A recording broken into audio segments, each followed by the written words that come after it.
No, see, Justin. Yeah. No.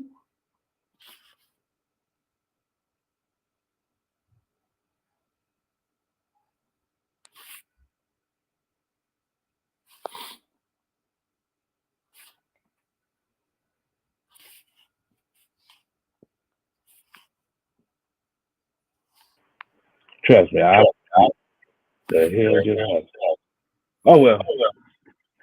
Hello, ladies and gentlemen, boys and girls, children of all ages. You are here with me on the 6-Man Convo. I am your host, K Styles, aka the 6 Man. And today's guest, we're doing it a little bit radio style this evening, so you're not gonna see ain't nobody on stage anything. We have Mr. Tactician ATL in the building. Reverse, coach. Reverse. And guess what, people? Guess who we got off the pup list?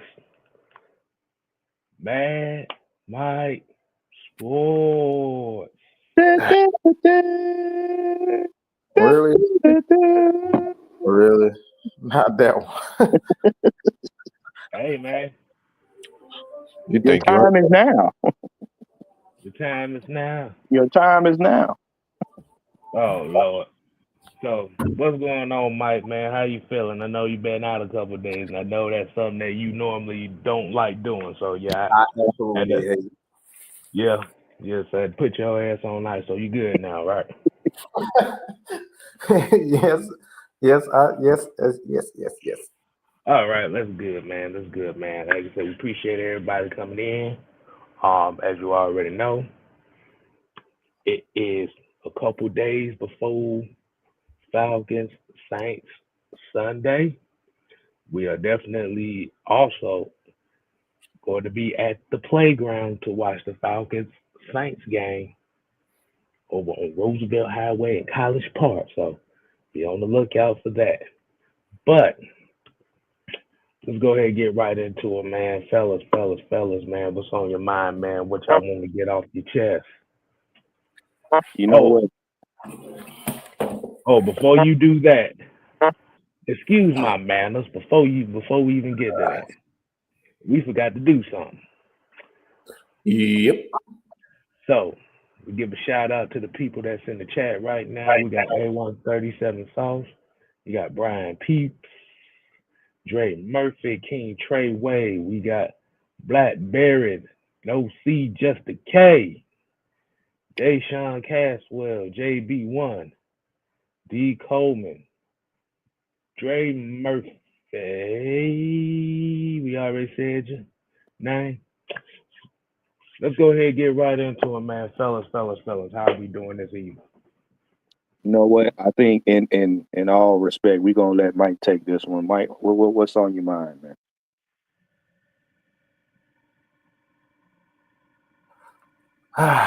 What's on my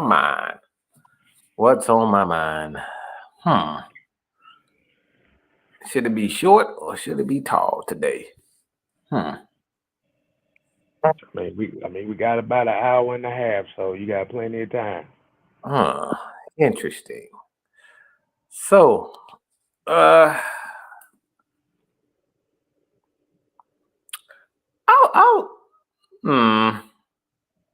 want to do something weird real quick. I think Juan has heard this, but have you heard of 10, 11, and 12 coming out, Juan? 10, 11, and 12. You know what, Mike? You know what I'm talking about, right? I believe I do, but you know what, Mike? Refresh my memory, just so we can get the people. 11 and 12, we're talking about Star Wars 10, 11, and 12, the Skywalker series. So I think they're planning on putting this storyline together, and I hope they don't absolutely destroy it, because I'm still getting through the Clone Wars, and so I want to get to that part. But yeah, they're getting 10, 11, and 12 together. So for those who are nerds just like I am. The final installation. So yeah, baby. until they start it all over again and try to put special effects and then ruin the whole saga again like that. Yeah, man. Hey, shoot, that's gonna be a beauty time right there. Shoot, we might have to do. Hey, look, we might have to do some show reviews on those when they come out. Oh, bro, you know I'm gonna be frank. I got my Yoda shirt on, so I'm already in there. Yeah. All right. So what you got? What you got, Juan? What you got on the Juan? Listen. The next couple days, listen very closely to these press conferences. Because I don't want to steal the topic, but listen to these press conferences of what the Falcons are doing. If you have not seen the Heavy Hitter show, I advise you to go watch it. Because even though this is hate week, I got a lot of information out of the guests they had on there. Pay close attention to these next 3 games. Pay close attention to these next 3 games. Oh, Nate.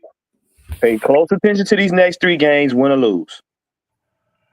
Because right now, these next 3 games, including this one that's coming up on Sunday, are going to determine the Falcons' identity and the rest of this season.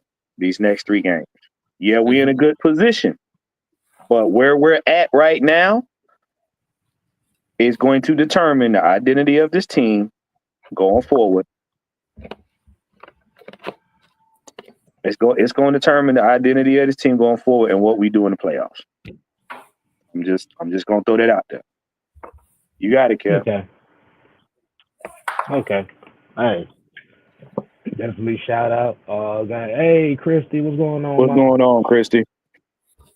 You acting up over here. Unless I give you the key. Yeah. Don't be acting up. We know how you do, Christy. That's all right, Christy. D told me said I need a live Dragon Ball Z done the right. See. I wish you had said that. They give me PTSD from the last attempt they tried on that. Yeah, man, D Coleman. We're gonna talk. Hold on. We're gonna talk about that at the end of the show. Oh, yeah. Thanks a lot, bro. You just gave us the final topic for the night. Right.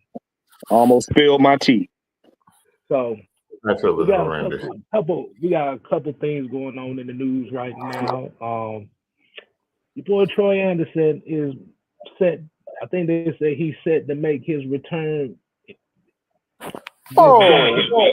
Whoa, Christy, don't be that. That's such a disgusting. Like, why? My voice all expressive. What are you trying to say? I've been swallowing. No. I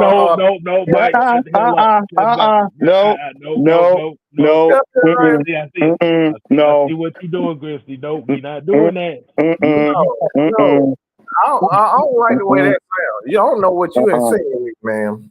See, Christy trying to have it go to the 1099 after dark. Exactly. You ain't sure. Exactly. What? See? I knew it. Nope. You have been talking about voice all scratchy. How else do your voice get scratchy? We're not going to answer that.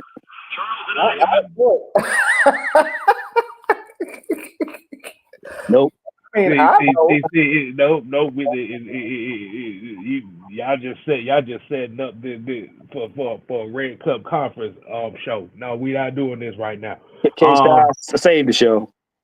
Okay, so I got a couple things going on in the news right now. They say your boy Troy Anderson possibly may be coming back for this game.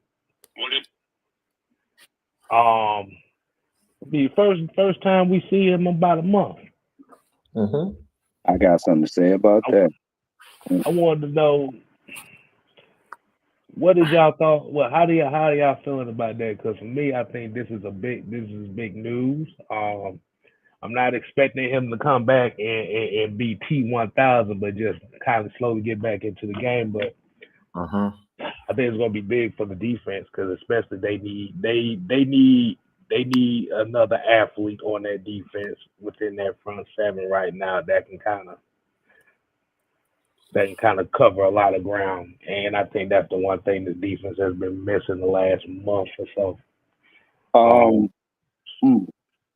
So what you got? What you got on that one? You got sound like you got something you want to speak on. Oh yeah, I've been saying it for the last 4 weeks. You put Troy Anderson back in the middle with Nate Landman, you free up people. Troy Anderson, his first game is not coming in. Now, mind you, he wrecked the first game with the Skanks. We all know this. He is not going to be total game wrecker. This game, he's not going to have to be. What he's doing, putting him in the middle of the linebacker, with Troy Anderson, it frees up Caden Ellis even more, and they can leave Caden Ellis in the position we had him against Dallas. It frees up Judon. Okay, what it does now is it basically takes care of teams that want to do a dose of heavy run. And Mike and them were talking about it. Well, K-Styles and them were talking about it on the heavy hitters, where we all know with this game, we always got to worry about Taysom Hill. Taysom Hill seems to always get a leg up on, the defense because, and y'all didn't say it, but I'm gonna say it. They like to use Taysom Hill in little tricky stunts. If you've noticed, the last couple games, teams that know they can't bludgeon the Falcons, they try to do little tricks. Dallas is always one of them teams that tries to do little tricks. Sometimes Tampa Bay try to do some tricks to beat us. Teams that know they can't go toe-to-toe with us, they try little tricks. And they use little stunts and stuff with Taysom Hill to throw off the defense. Now, with him in the middle, like K-Style said, you got that athlete. That means now Landman can do what he's good at, which is bludgeoning, the offense. And then you got Caden Ellis that can shoot them gaps, and Judon come on from the outside. Now it's not going to be so easy to run it up the gut. But I will tell you, they're going to rotate him in and out of the game just so that they don't re-aggravate anything. So that does just because he's on the field does not mean everybody else get a chance to relax. Everybody got to do their part. Everybody. Makes sense. It makes sense. And I think, like you said, we really did get a chance to see him build off of that game, that 17 tackle game that everybody is happy to see him at. But it's gonna be real good. It's gonna be real good to see him back out there. Like you said, hopefully it does make a difference. Oh, it will. Because K-Style, the one thing, and I'm gonna let it go after this. The one thing people are talking about, number one, they're gonna try to come out and make a statement, on the backs of Dennis Allen being fired. The second thing is they're going to try their hand at the run game. They're going to try their hand at the run game to see if that's how they can get their wins, because right about now they don't have a passing game. Even with Oldsmobile, they don't have a passing game. Right. So they're going to have to, if they're really trying to get at the Falcons, they're going to have to do ground game. And that's what they're going to focus on because they still don't think that we got pass rush. What? Exactly. But Mike, what's your take on this, man? I mean, you don't really think tackling is that big of a deal until you lose some of your best tacklers. In this instance, I mean, he's the best athlete on top of it. So it's like Troy, like the things that we're able to do is to be a lot more creative up front, especially with our stunts and whatnot. And the Falcons haven't had a lot of success when it comes down to our edge guys being a little bit more creative or successful winning their one-on-one. And I think, this is where you can be a little bit more creative because you got a guy that can get there. And Troy is one of those guys, man. It's like I said, with his speed, his athleticism, and now, him being in his second, third year, it's like I think, will be this will show, how important he is to what they really want to do up front. I think this is going to be that game where we see how not so much how the players play with him, but I think how the coaches use him, and it's going to tell us a lot and what happens with them. Because I think it's more so the coaches and how comfortable they are with him versus having a guy like Caden Ellis in the middle of the field. Okay. And other news that's going on here is, guess whose name done pop back up in South back at Falcon Wally World right now. Who's that? The Ravens done released Yannick Ngakoue. What do you think happened after that? Oh gosh, people start tying they boxes in the thongs, waving them around. What? No. Yeah. So, do you think let's chat there, Falcons? Chat. You said what, Mike?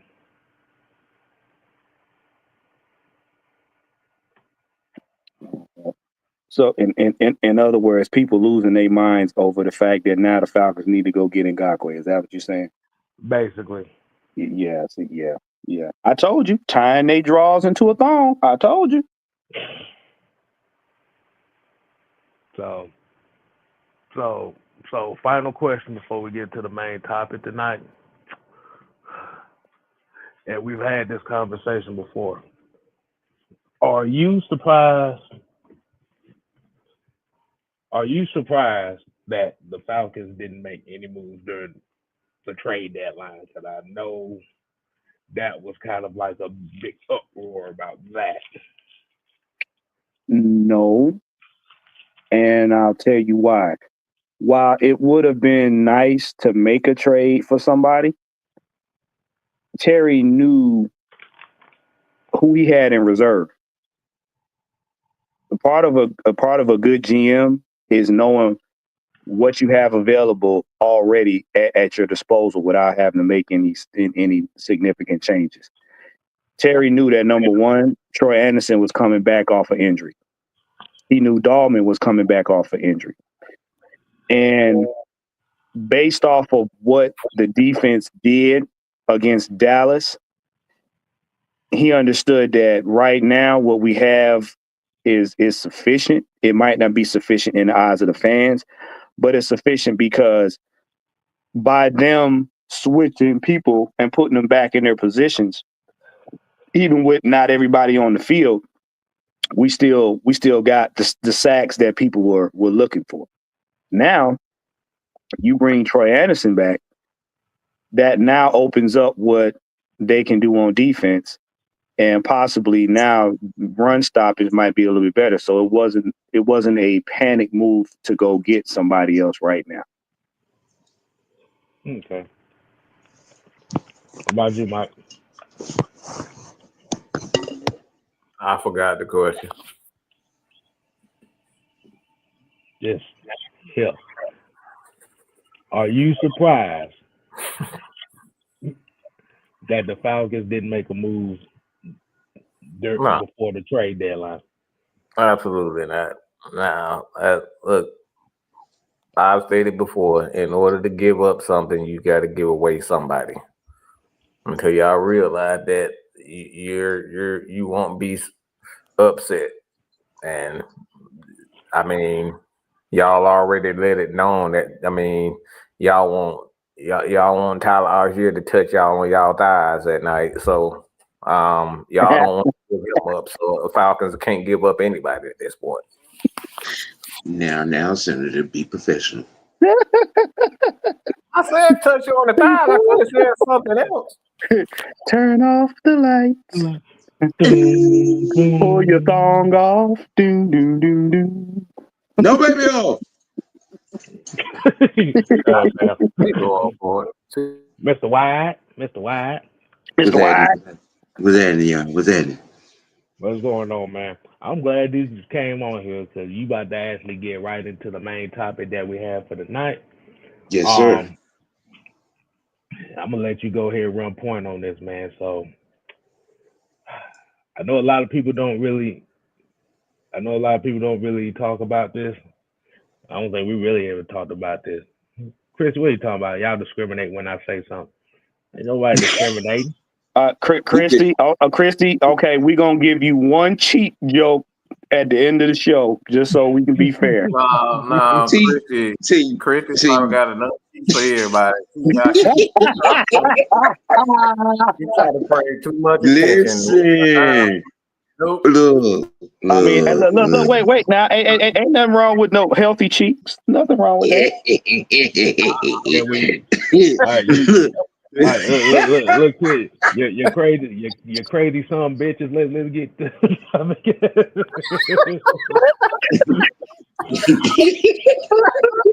Nope, I'm not falling for this with the cake. We're not with the banana in the tailpipe. Don't you know those? We are not digging down with the roast beef and thigh meat. All right, man. The topic of the night show, man, is I call Darnell Mooney the great surprise of Atlanta. So now, as we already know, get Sam first on this. Let me warm it up. Yeah. Let me warm this up for Sam. Can I be rude and warm it up for Sam? Because I already know where he gonna go with this. Go ahead. Warm it up, Mike. I want to warm it up. See, we tried to tell y'all, but this y'all didn't want to hear nothing. We had to say for what 1 month, 2 month, 3 month, 4, 5 months, 6 months, 7 months, 4. Y'all did not want to listen to us. Y'all did not want to listen to us about that boy, and I mean boy, that's in Pittsburgh right now, in Pennsylvania, whatever the hell he at. Okay, we tried to warn you that this guy did not know how to get the ball in the hands of the wide receiver.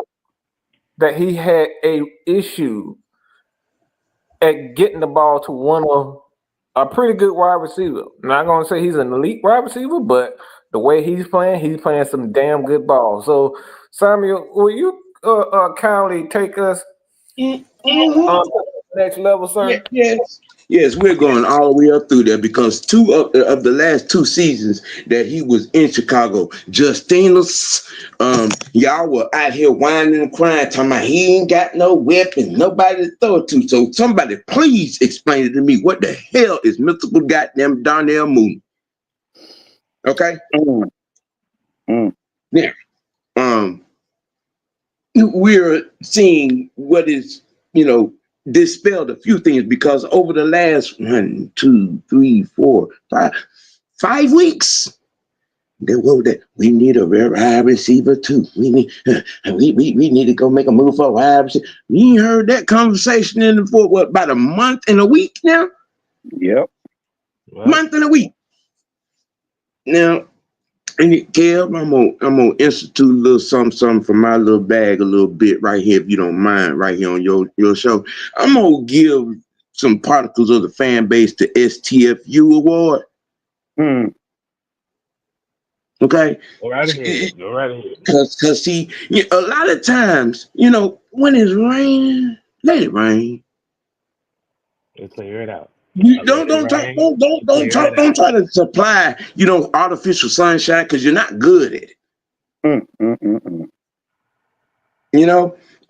This young man has come in here.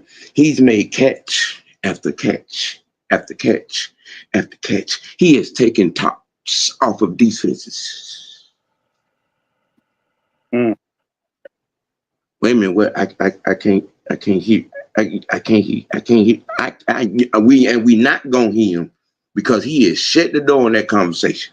What we have here is a bona fide set of receivers in this receiver room that is doing the job, whether it's blocking, from route running, breaking tackles. It is happening. Mm. And Mythical Mooney, flat out, is a weapon, and you can't call him nothing else. Mm. So, OG, I got a question for you before you finish. So you telling me that Justina F. Baby ain't it? Is that what you're saying? He's a never was. Man, never mind. Mm-hmm. Justina, yes, Justina F. Baby. Yeah, I said it. He's a never was. He never was. Dead ass. All right. So Now, real quick, I give this much on that little bit. The ending to that story, because every now and then Mike Tomlin pulls a rabbit out of his damn ass. It is not over yet. I just say that much and leave that much. And this whatever happens right here in this situation with him is it. Mm. Mm. Okay. So what you're saying? What you're saying is he pretty much done shut a lot of the naysayers up as far as him being a legit wide receiver too. Oh yes, sir. And proving that he was a weapon when he was in Chicago as well. Yeah, basically. Mm. Mm. Mm. Mm. So what would you so far in the season? What would be your grade for him? What would be your grade for him so far in the season? Mooney, A+. Mooney, A+. Mm-hmm. Okay, I like that. Listen, you can't have nobody else to make that touchdown catch in double coverage. It was like watching the. You remember when D-Hop made that catch in triple coverage? That was the same thing. Yeah. He's made that catch right there over and over and over and over again. Mm. You can't call him nothing else but a weapon. And I think he deserves a kind of a lot of the credit as well. I ain't gonna say a lot of the credit for the way he plays, but I think he deserves a little bit more love than what he's getting here.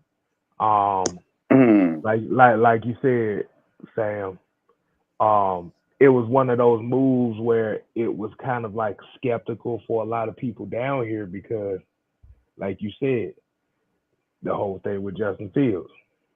But from what I've seen from what we're seeing with Mooney right now, he's essentially right now who we wished Calvin Ridley would be. Ooh, and K-Style, I got to piggyback off of that. That right there, I see. I'm not going to say that Calvin really was a complete waste because I don't think he was a complete waste. However, I would say this. I'm not going to put that like outside. He like one thing I will give Mooney that, and I'm sorry, Juan, but I just think Mooney is, he's much more willing to take a hit than Calvin Ridley. All right. But you're correct on that, Mike. Because Mooney ain't the. I'm not gonna say he's the toughest, roughest wide receiver, but it wasn't. I'm not going. I don't want to paint this picture like Calvin Ridley was just like a terrible wide receiver because he wasn't. No. He wanted to play, but when Matt wasn't there, he didn't want no pause of playing football. So that's what I. No. The reason why I was saying that too, I was talking about more so of the complete route tree, as far as willing to make catches in zones in the middle of the field, on the sideline. The physicality. I can see that. It's not even necessary. I wouldn't necessarily say it's physicality. I mean, the physicality getting. I think he just has more so of the want to. Listen, his ability to run all the slant routes into the gut of the defense. Hold on a second. The physicality is not necessarily how big in it. You gotta be. It's a mindset, and that right there with physicality is all about the mindset. We've seen guys that's small, but these guys run tough. So it's like the physicality. When we talk about when I say that, he has the physicality to not back down, and I think that's the thing with Mooney. Like once he get hit, he'll have a turnover or a drop or whatever. He get right back up and go right back to it. So it's the physicality and the mindset of, all right, yeah, I messed up and I'm gonna get right back. I'm gonna make another play. That right there is the mindset, the physicality. Well, this is what I was gonna say.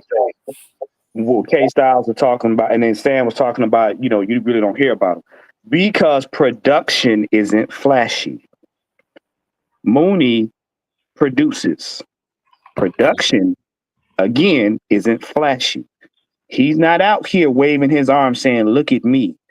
He's out here saying, Kirk, I'm open. I got you. Just that pass that he caught for that touchdown, when they rushed Kirk, that was production. You know why? Because he wasn't waving his arm. Nobody saw him coming. Nobody saw him breaking on that route but Kirk. And guess what happened? He made the touchdown. That's what we keep trying to tell you. You guys want the Falcons to be this Gone Girls version of a football team where everybody's sparkling and everybody's making highlights and stuff, and everybody's loud and it's all pom-poms and glitter. No, production ain't flashy. Production is what it is. Production is results. And as you saw with Mooney, he produces results, i.e. touchdowns, i.e. first downs, in coverage by himself. Hell, he'd make a play sitting on the sideline if the ball was thrown to him. That is right, man. I don't know if I call it. And then now, Blackberry, I'm gonna have to disagree with you on that point. Not flashy in terms of celebrating when he gets the ball, but he's not a flashy player, because if you look at how we use him, half the time the defense don't even know he got the ball until he halfway to the end zone. What I'm talking about flashy is Mooney rarely draws a whole lot of coverage when he's on the field. Only time he'll draw coverage like that is when we on the goal line. Most of the time, they don't pay Mooney no attention. That's why we're able to get the ball to him the way we do. It's Cal, it's Drake, it's Bijan, and it's Tyler. They draw attention. Mooney don't draw a lot of attention like that. Because if he did, they would have had him double coverage when Cal threw that ball in the Dallas game. He's the underdog guy. They don't pay him no attention until he makes a play. Now, maybe 2 or 3 plays afterwards, but he's not that type of flashy player. He's not gonna draw a lot of attention. Yeah. He ain't gonna draw a lot of attention. Right. Well, he might have a point there. He's a little flashy. He got some flashy ass speed.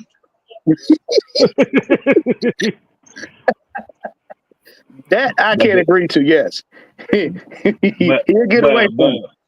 But I think it's also the appreciation too, because, like you said, when you watching these games, you already know when Kirk Cousins need a play made, who does he go to?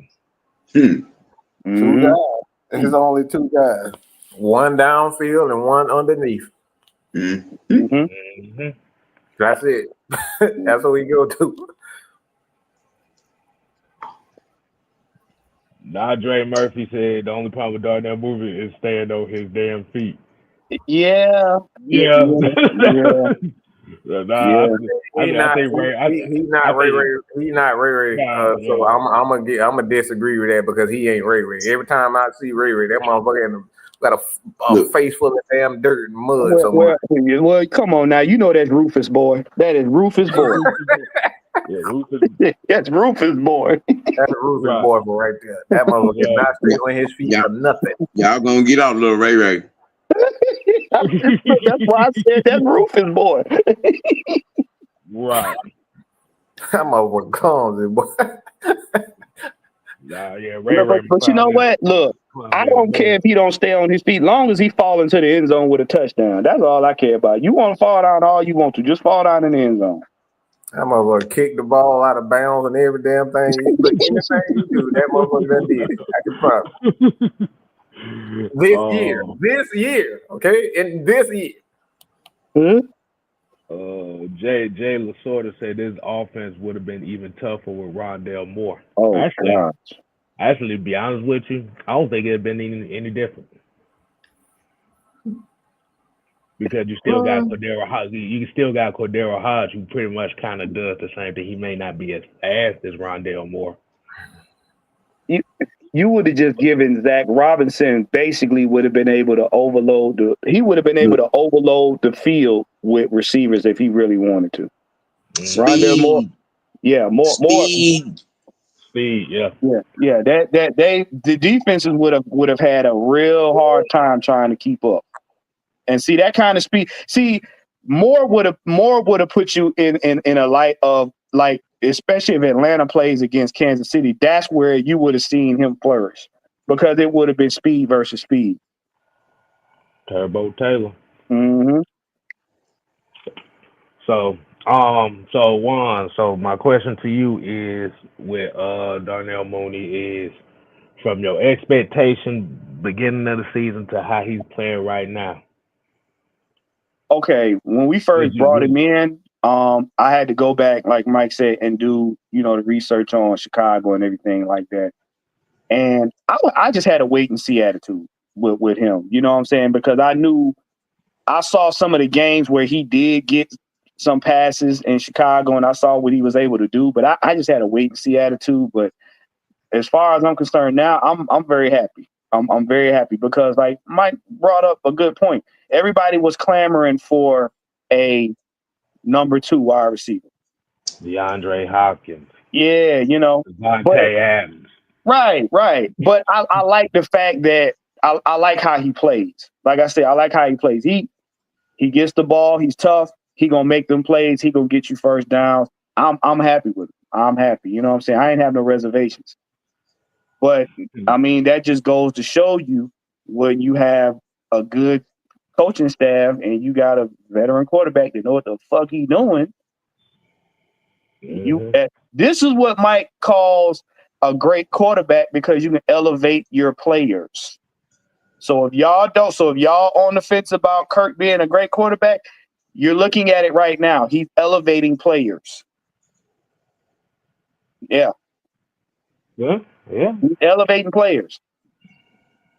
I hate to say it.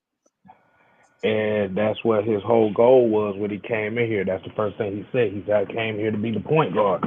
And if you look at Kirk Cousins' numbers, he's already exceeding expectations right now.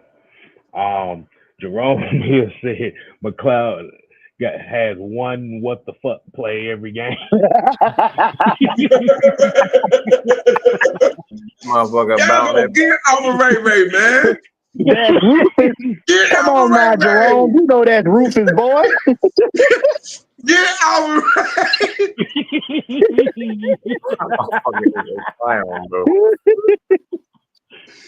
Get over Ray, man.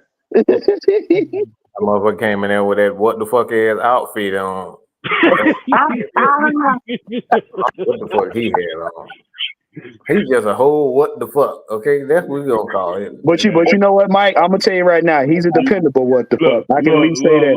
Look. I'd rather have Ray McCloud. Look, I'd rather have Ray McCloud's what the fuck plays than Russell Gage's what the hell is wrong with you play? That was no his name was Kamikaze Joe. Every time he was trying to end his life on the field. He volunteered to lose consciousness, okay? Right. Hey, y'all can get off of Mr. Third Down. Hey, look, I'm sorry, but that's Bonsai Joe. Bonsai! Yep, there you go. There you go. I'm gonna call that. I ain't even gonna lie, boy. Ray out there be looking like a Goomba half the time. That's a Goomba. That motherfucker be out there acting like a damn Goomba. Jackie Chan broke every bone in his body, and so did Ray. Okay. But that motherfucker jump off the top of the roof and every damn thing. So what you trying to say, Mike? He the only one that break a bone and shake it off. He walk it off. Mm-hmm. What you trying to say? He Jackie Chan? That's what you saying? That's Jackie Chan right there, bro. Right. Yeah, like I said, like Jerome also here said Mooney signing reminds me of Terrence Mathis. Had bad quarterback play in New York, came here and balled out. Similar story. Mm-hmm. Brian Peoples here said I'd rather have Ray tripping forward than Calvin Ridley moonwalking backwards. You know what? I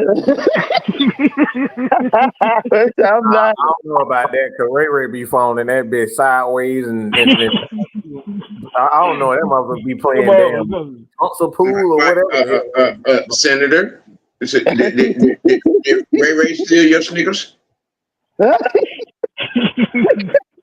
No, he steal my sneakers, but he stole it. I mean, for every compliment we halfway give him, you just he gonna fall sideways. I mean, you said I'm lying at.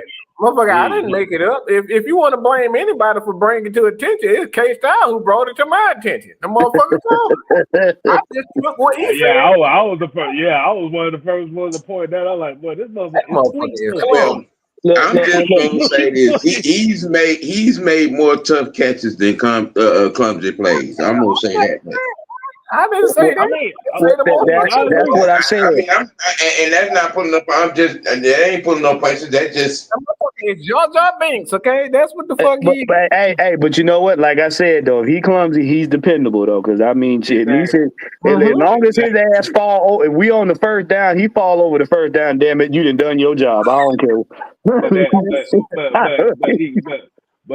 with Ray McCloud, like I said, Ray McCloud is like Cordell Hodge. Yeah.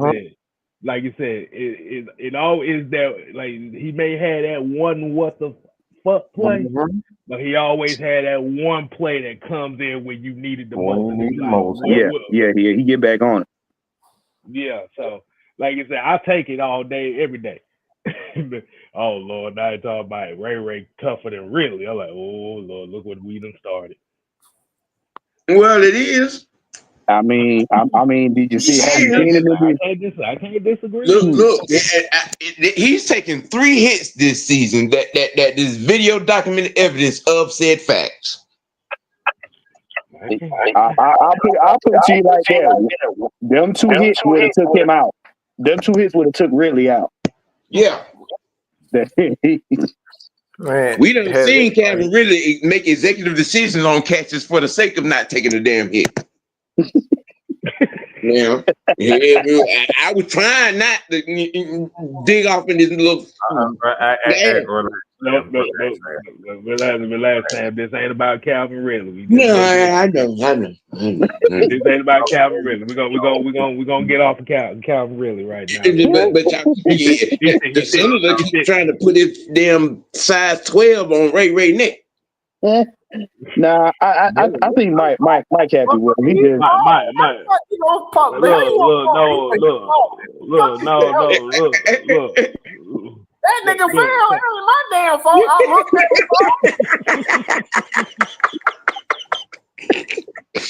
Look, man, I am not by any means discounting the fact that Ray is a little clumsy. He is. He is. I'm just saying. He's made more tough catches than he has goddamn clumsy plays. Well, look. Can we all agree that when he do, we just sit there and say, "Bless his heart." Bless. Bless his heart. Just say, "Bless his heart." Bless his heart. Him trying. You did not go, Grandma. He was gonna form the damn ball coming out the damn end zone. I was like, no, Ray. I take that. Look, Ray, one of them cats right there where you just drop off a bag of bonbons at his front door. Wow. Go and dash it.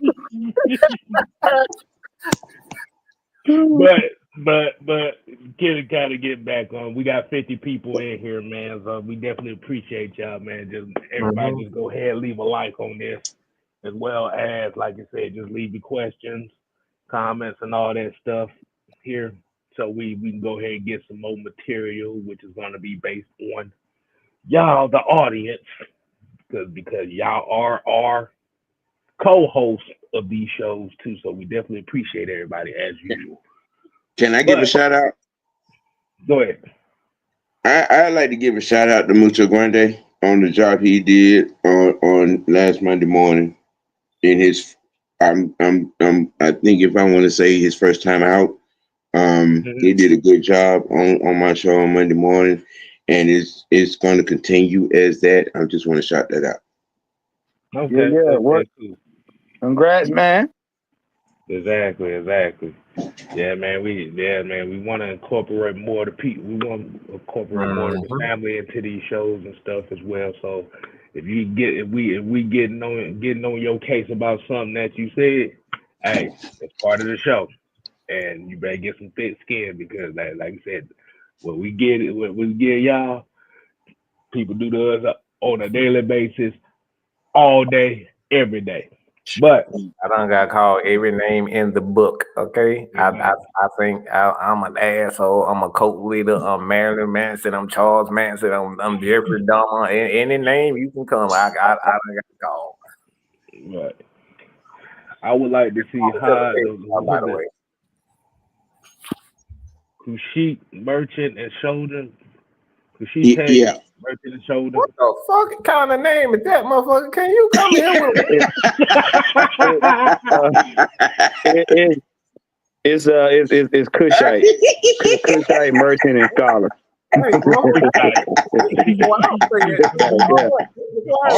Look. See, reason I struggled because I was about to say Kushik, but I said no.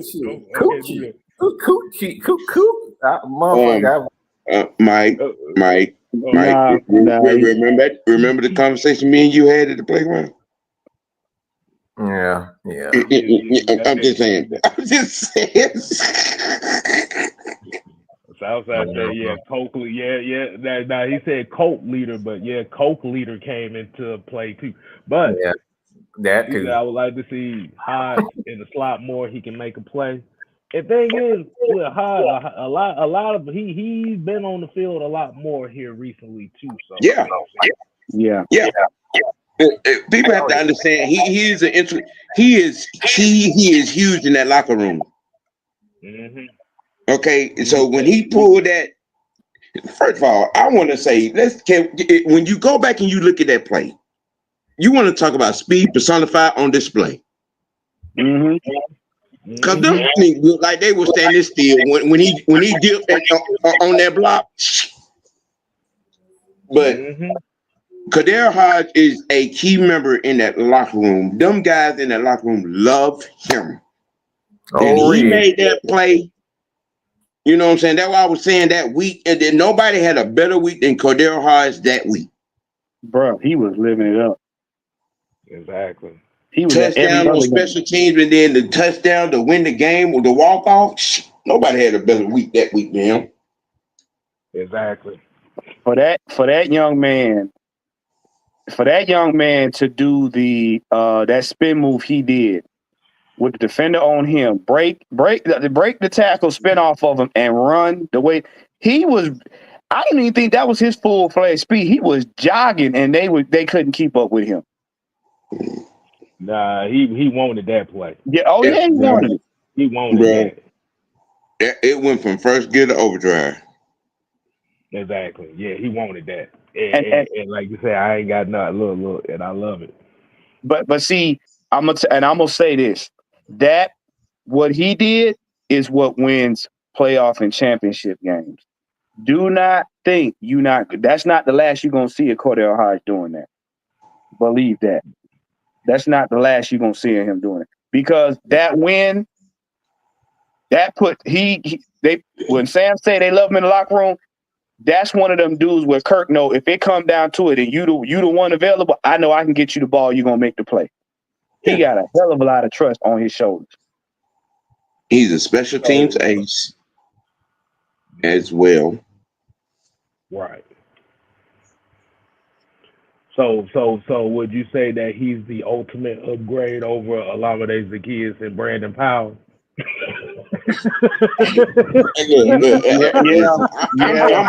a Zaccheaus fan. I'm a Zaccheaus fan. No. I'm not worried about Zaccheaus because Zaccheaus was reliable enough. But I'm just talking about he's an upgrade over there, Brandon Powell and Tajay Sharp. Hell yeah. Hell yeah. And Tajay Sharp. See, every time you say them three names, I keep thinking about Willy Wonka's Chocolate Factory. I'm trying to get the Oompa Loompas out of my head. Nope. Zaccheaus wasn't no Oompa Loompa now.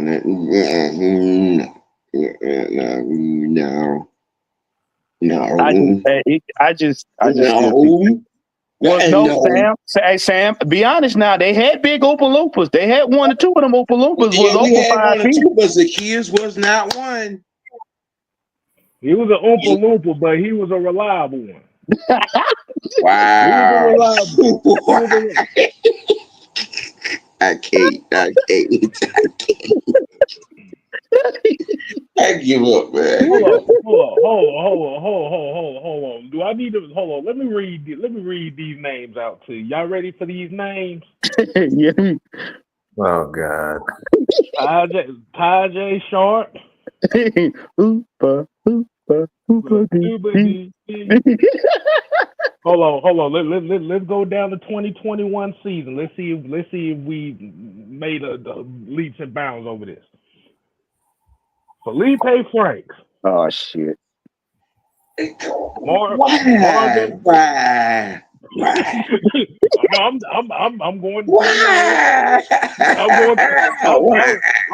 I'm going through the names here. Marvin Hall. Who the hell is that? I don't know. Frank Darby. Oh God. And he's a popular dude. Yeah. Yeah. He got a strip club. Look. He earned his $1.5 million being the best cheerleader on the sideline. You know what? Look, hold on. We ain't finished yet. Christian Blake. Oh gosh. Arthur Hesse, Lee Smith, Hayden Hurst, Tajay Sharp. Can't count Calvin Ridley that year because he quit in 5 games. Olamide Zaccheaus and Russell Gage. Yeah. Zaccheaus and Russell Gage was our primary weapons, to be honest. Yeah. And Kyle Pitts. See, you see this shit? Yeah, you remember when both of the receivers ran into it. Boy, man, I need to find that picture. I don't like the look of it.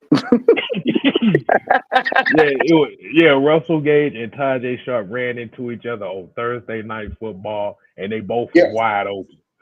And they put it on the Jumbotron. Yeah, they did. And they replayed it over and over again. I was so embarrassed. It was on Sports Center, not top plays of the damn week. It was The Falcons that year had the most what the fuck plays on the screen out of any team I've seen. Hey, we got anime in the chat, man. What's going on? Y'all show me Maggie TV. I need some tacos, Maggie. I need some tacos. Give me figure. Sam, don't you say a damn thing. No, don't you say a damn thing, Sam. Don't you say that. I can see the look on your face through the screen. Don't you say a damn thing. I want some motherfucking tacos because she always eating tacos and nachos. Okay, shut up. Mute yourself, Sam. Mute yourself. Sam, let it go. Let this one go. Let this one go.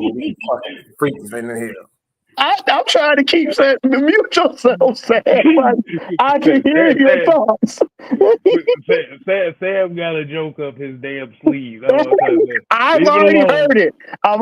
Sam. Mute yourself. You can't even talk about food. God, leave.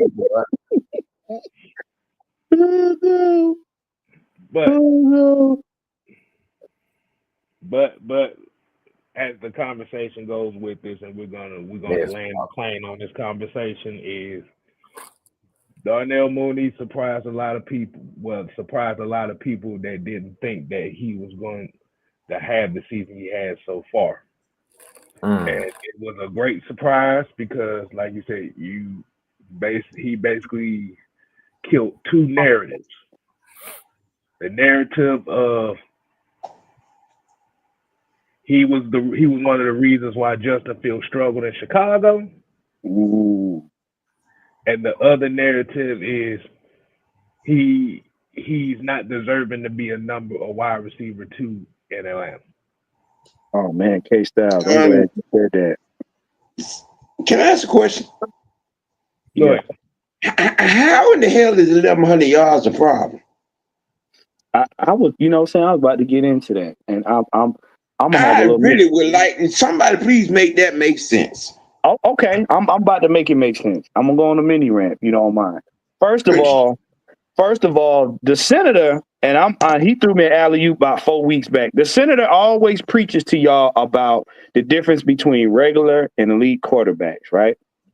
And the funny thing is, Sam just said 1,100 yards. How's that bad? See, the problem is when you have tunnel vision on a person that ain't really done shit, that's not that dude. He can't elevate players, but they still manage to get a bulk of what they supposed to have in terms of yards. That's what you call a mediocre quarterback. And we've talked about quarterbacks elevating their players on teams being great, i.e. Matt Ryan, i.e. Tom Brady, i.e. I would say early, Patrick Mahomes, early Aaron Rodgers, Brett Favre, those kind of guys. Those guys, players can come from other teams to that team and instantly be elevated. But everybody wanted to double down on Justina and blame the wide receiver for his lack of being a quarterback. And Sam saying, why is that a problem? It's not a problem, Sam. The problem is nobody was honest about Justina's deficiencies. That's the problem. It wasn't 1,100 yards. It's the fact that his play didn't highlight that man's failure to not run into a sack, failure to leave 3 men down in the daggone end zone while you bear hugging the other team, failure to actually read the playbook and learn progressions, that type of stuff. So when we get into this thing, when you hear people talk about receivers like Mooney, oh, well, it's his fault. No, because the receivers don't throw the ball to themselves, goofball. If you got a mannequin for a quarterback, he's not gonna get those yards. So honestly, Justina had to throw to him or they wouldn't have scored. So if you got 1,100 yards, guess what? That means that he's the only person on the field getting the ball. Well, but when the quarterback sucks, you want to blame him. Why? Because he's not making the quarterback look good. He don't got to. If you can't get the ball to him, neither one of y'all gonna look good. But I will say this, and let's go ahead and get to the next couple topics before we get up on out of here. Got about 20 minutes. Um, we got Thursday night football tonight, y'all. Ravens, Bengals. What do you think of this matchup?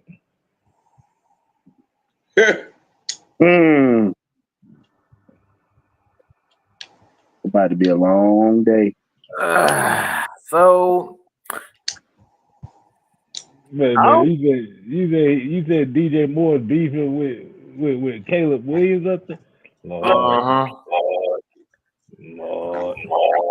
Go ahead, Mike. I really could, Jerome. I really could go in on that, but I'm gonna leave that alone. Especially after what Sam showed us of the developing stories. But we gonna leave that. Shut up. Not go there.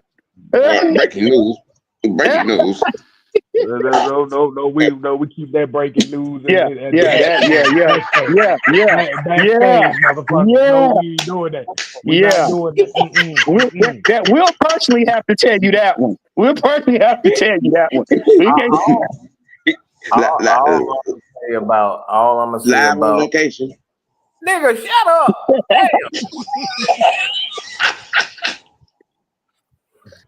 All I'm gonna say in this is wait, will you shut the fuck up? Damn. I'm trying to talk about your favorite boyfriend, okay? You up here ruining the fucking moment. Now shut the fuck up. Okay? Go ahead, Mike, man. What's your take on this game? Man, look. I just hate the way the Ravens are being. I just hate the way their team being ran. Like it's a ticking time bomb. Like this whole team is just built around one person. It's just it's not a good look, and it's not a good plan. Why not? Like so many things have to go right offensively for this to succeed. And he's already showing signs of slowing down as far as his injuries are concerned. He's tired. He's been held out of practice with knee injuries and whatnot. And if you don't know anything about the NFL and their injuries are concerned, you can't just make up just any type of injury. So it has to be a legit injury.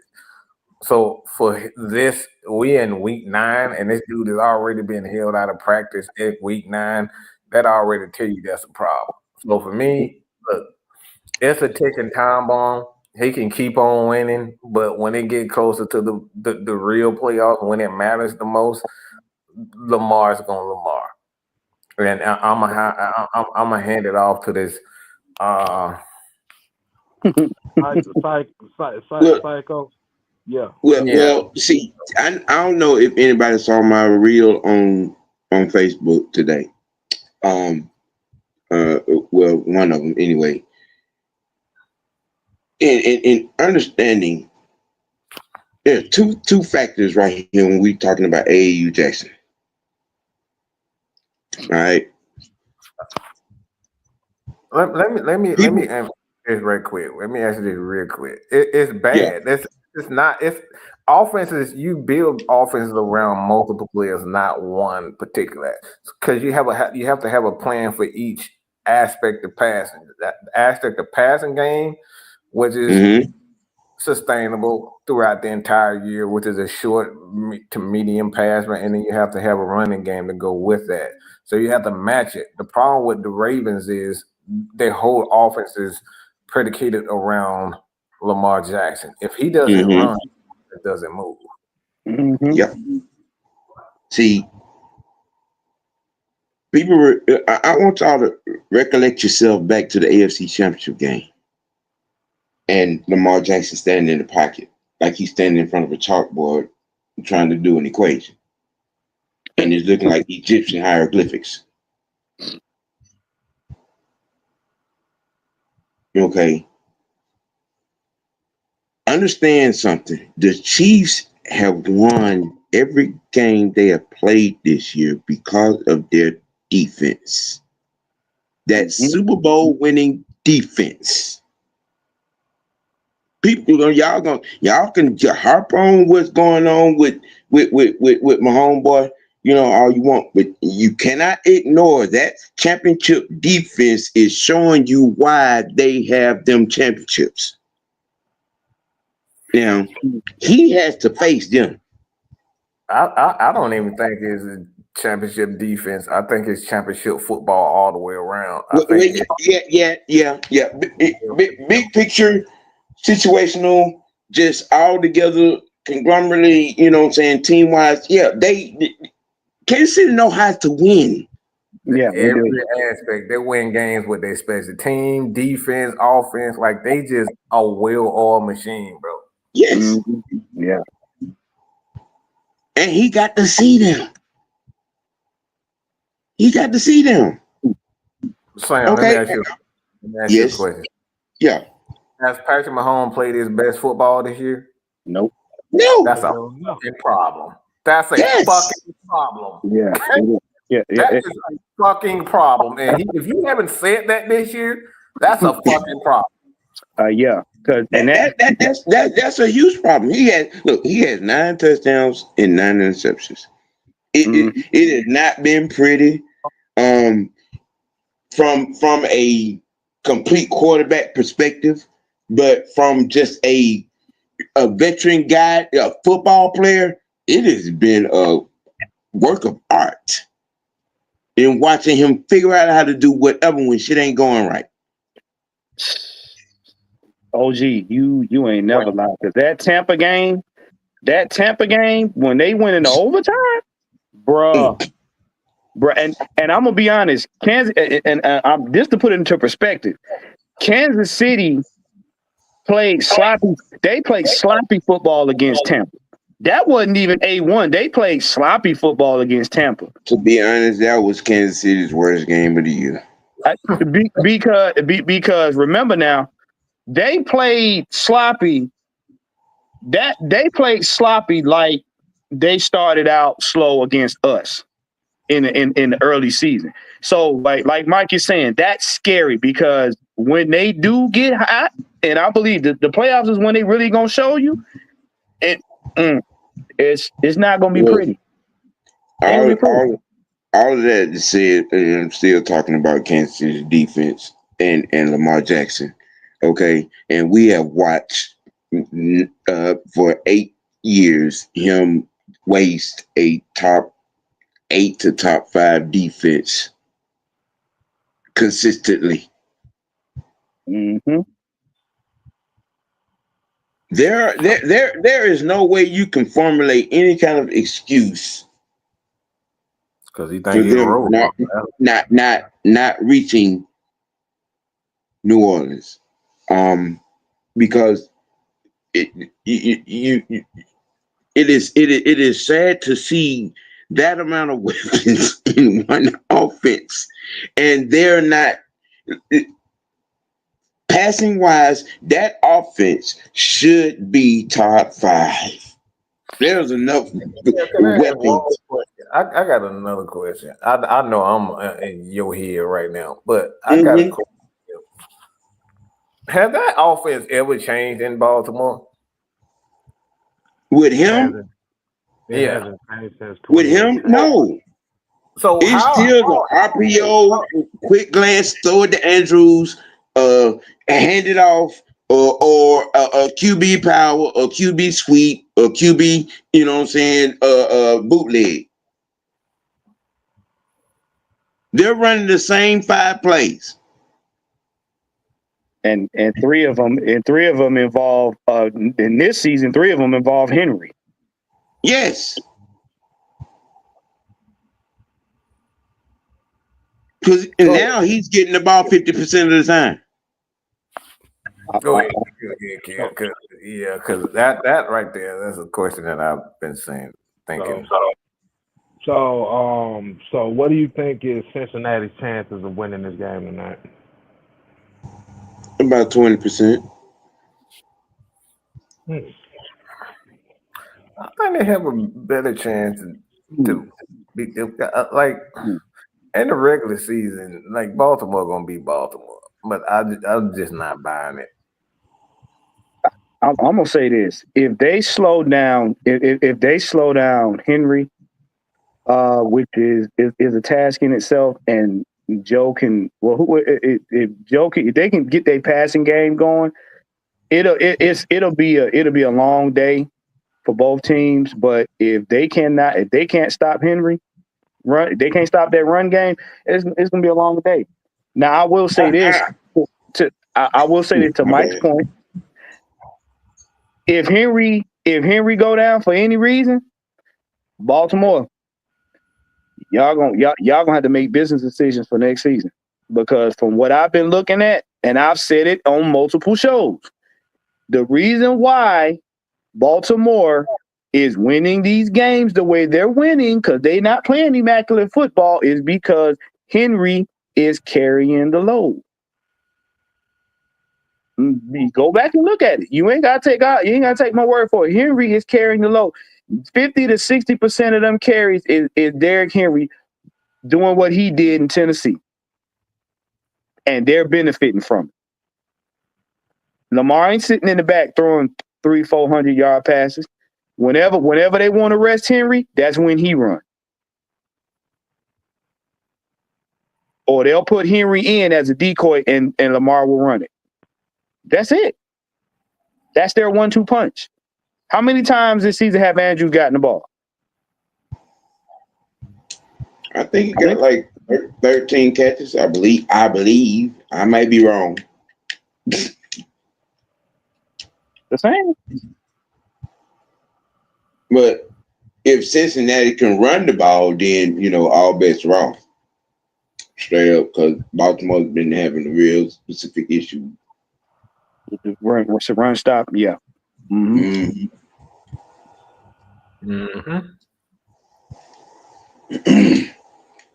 But like with Bateman and all, it just surprised me that offense is not top 3 in the league with all the talent that they have over there on the outside. That is just crazy, man. No, it's not. That is crazy. But people want to get at me because I call him AAU Jackson. You mean Lamaris? Lamaris. I mean AAU Jackson.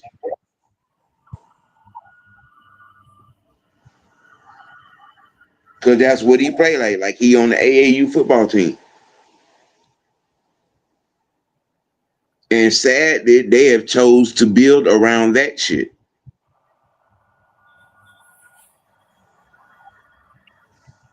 The two things I remember Mike saying, the one thing in my mind you don't want to do, especially, is you don't want to build around a one-dimensional quarterback, nor do you want to build around an aging running back. You don't want to do it. You don't want to do it. Because eventually it's going to catch up with you. And they're winning games now, but I don't see them being a super threat in the playoffs if they get there. I just don't. I don't.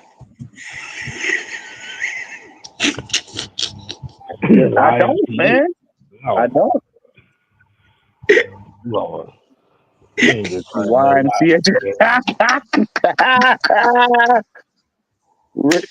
Peebles. He got the disrespectful mic drop of the night.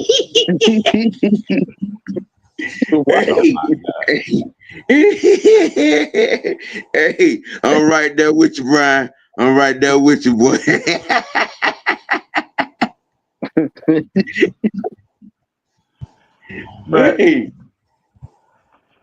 But go ahead and start winding it down, y'all. Get your final thoughts, man. I'm gonna let Sam go and kick us off with the final takes of the night. Not the Boys and Girls Club, Jackson.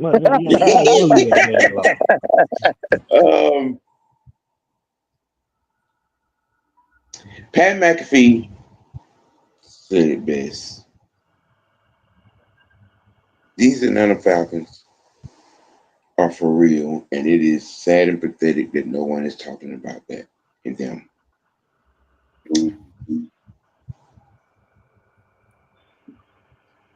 Dirty Kirk Cousins is an MVP candidate and a comeback player of the year candidate. The sad part is he's only going to get one of them. Unless the unthinkable happens. Now, look, we're right. We are right where I thought we would be, to be honest. I felt like we was going to be at midway the season 5-3 or some, you know what I'm saying, or 7-2 or some shit like that. I'm hoping that this team collectively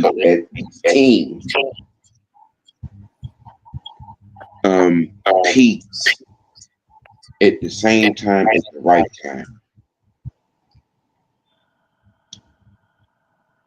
We're a legit candidate, contender, and a problem.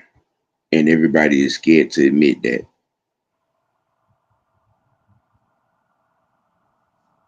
And I'm out. All right, Juan, man. What's your final thoughts from tonight, man?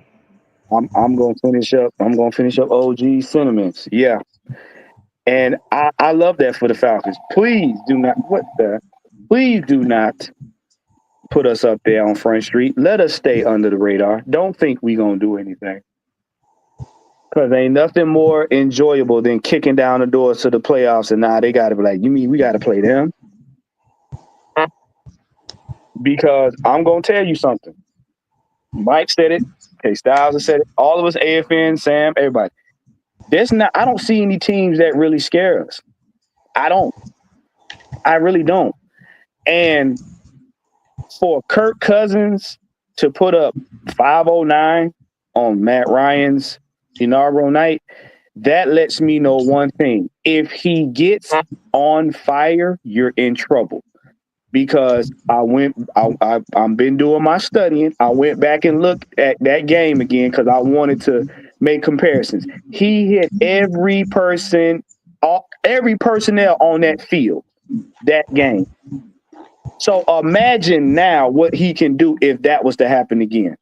And I ain't even worried about the numbers. I'm talking about the wins and the points put up. Yeah, we're a legit problem. And don't think these teams, Mahomes said it. Mahomes said it himself in week 3? They're going to get better as the season goes along? Yeah. We take care of business. That's why I said these next 3 games, mark my words, these next 3 games going to do the telltale off. I'm telling you, these next 3 games.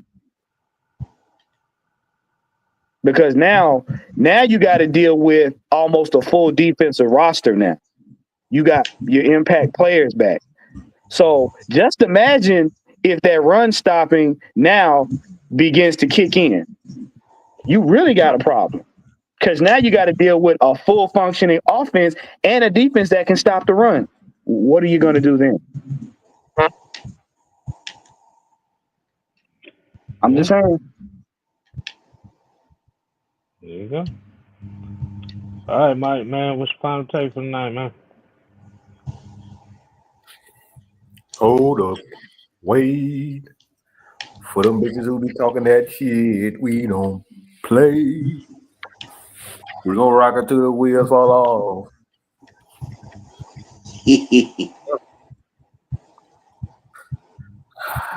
Look, none of this shit, until somebody shows me that they are better than the Chiefs, I'm not buying it. I done seen niggas running around in circles in parks before with rec leagues and NFL games. Michael Vick, I done seen that bullshit before. All this fuck ass shit that y'all saying from Lamar Jackson, y'all can be entertained by that goofy shit. I'm not. Okay, that shit is all good for the regular season.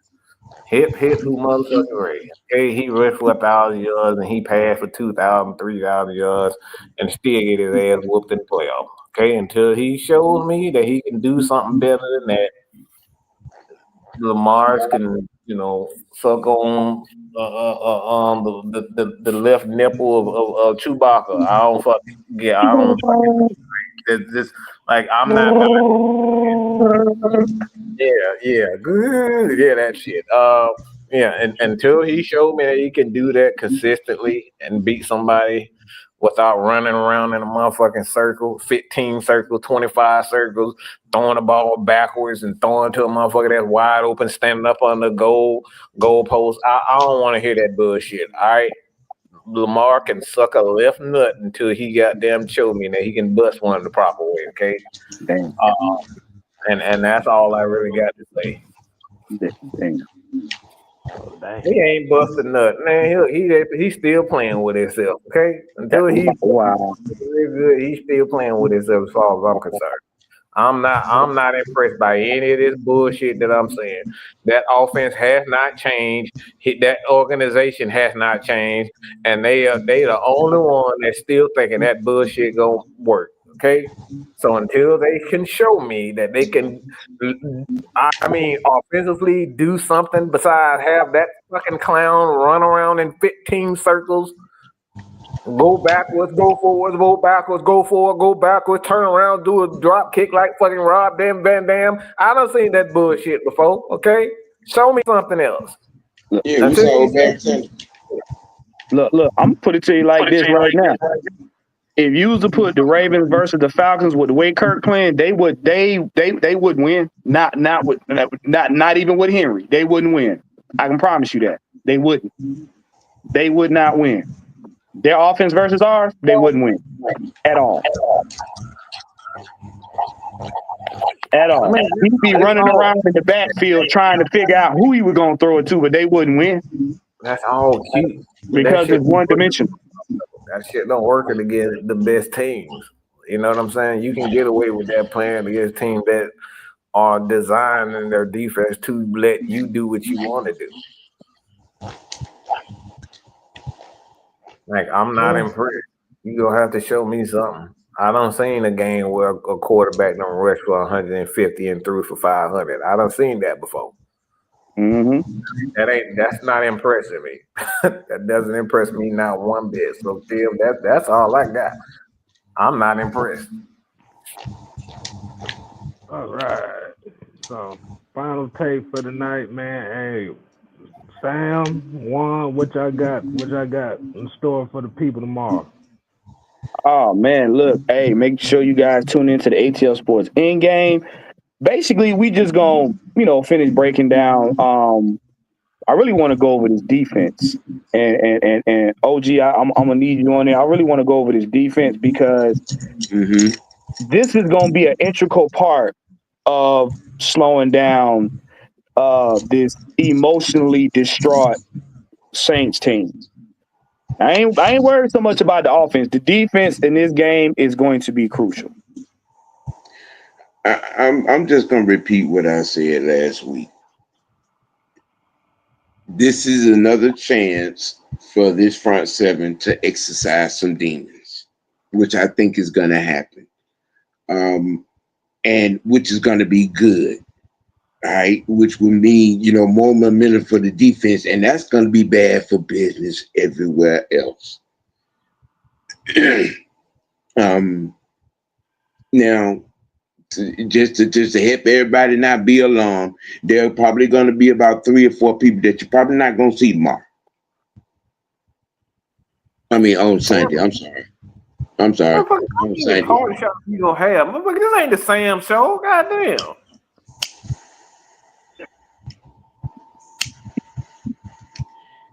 Okay. What you talking about, Sam? I'm just saying. He don't know. He's just talking. He don't even know. Yes, I do know. I was just speaking on the players that may not play on Sunday. Oh, okay. Who you looking at?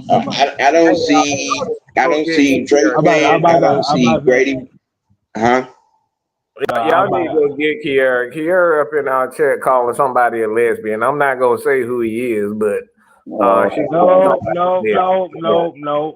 Oh God! That is for off the show purposes. Look, look. As long as she, I didn't say nobody's name. I don't give a damn. I just outed you on the live show. Okay, stop. Hold up. All right, man. Listen, y'all need to tune in tomorrow night, 9:15 p.m. Eastern Standard Time. Listen, check out the channel. Make sure you like and subscribe. Hit the notification bell. Mr. Tactician 78 on YouTube. ATL Sports in game tomorrow night. Yeah, we gonna be going over the defense and how to finish stomping a mud butt hole in these little. You know what? I'm done. Mike. I'm not. Okay. No, I'm not. Hey, man, y'all tune into our new madness on tomorrow, man. We gonna talk about that offense in this run game and Bijan being an extreme power back that nobody's talking about. Okay. All right, y'all, man. We're gonna give y'all Sundays back. Not Sunday. God damn it. Give you Thursday back. Motherfucker here, I swear. Hey, never mind. I was about to say something. No. Everybody. Because I know a foot. Never mind. No. I said never mind. God dang it.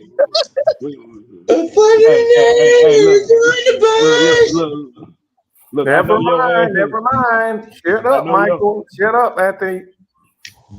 I know you happy to be off the injured reserve list right now. So like you said, you let it slide. So until next time, people.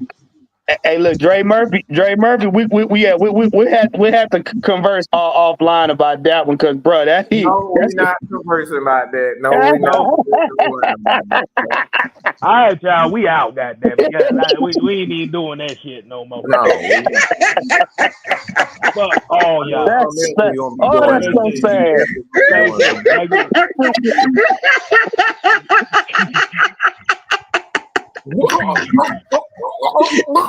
Tell your truth.